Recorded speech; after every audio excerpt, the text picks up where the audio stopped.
বিষয়া নিযুক্তি এয়া অভিলেখ নে? প্ৰতি 1 লাখ জনসাধাৰণৰ অনুপাতে 230 গৰাকী আৰক্ষীৰ আৱশ্যক আমাৰ ৰাজ্যত। অসমত প্ৰতি 1 লাখ জনসংখ্যাৰ বিপৰীতে আৰক্ষী মাত্ৰ 99 গৰাকী। প্ৰসংগ অসম আৰক্ষীৰ উপ পৰিদৰ্শকৰ নিযুক্তিকৰণৰ কেলেংকাৰী।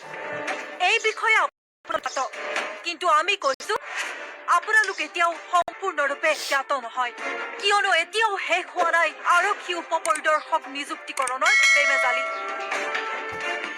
2018 চনতে আবেদন গ্ৰহণ কৰা এই প্ৰক্ৰিয়া 3 বছৰৰ অন্তত অৰ্থাৎ 2021 নিযুক্তিকৰণ প্ৰক্ৰিয়াৰে সমাপ্ত হ'ল। নিযুক্তিও দিয়া হ'ল 597 গৰাকী আৰক্ষী উপ পৰিদৰ্শকক।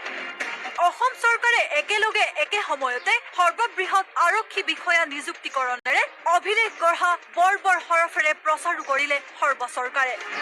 এইখিনিলৈকে সকলো ঠিকেই আছে, যদিও অসম চৰকাৰৰ গৃহ বিভাগে কিয় পাহৰি গ'ল এই পৰীক্ষাতে উত্তীৰ্ণ অন্য প্ৰায় 1500 গৰাকী প্ৰাৰ্থী।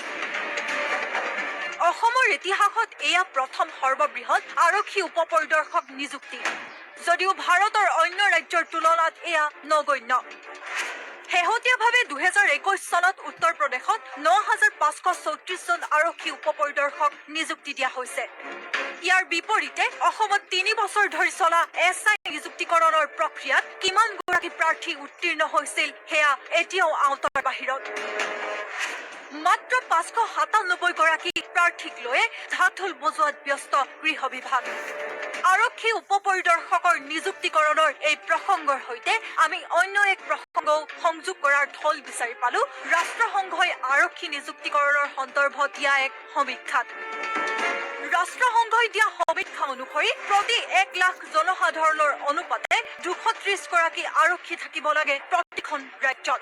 কিন্তু ভাৰতবৰ্ষত এই অনুপাত এতিয়াও নিচেই কম। ভাৰতত প্ৰতি 1 লাখ জনসংখ্যাৰ বিপৰীতে আৰক্ষী মাত্ৰ 125 গৰাকী। অন্য ৰাজ্যতকৈও অতি দুখ লগা ছবি আমাৰ ৰাজ্যখনত। অসমতো প্ৰতি 1 লাখ জনসংখ্যাৰ বিপৰীতে আৰক্ষী মাত্ৰ 99 গৰাকী।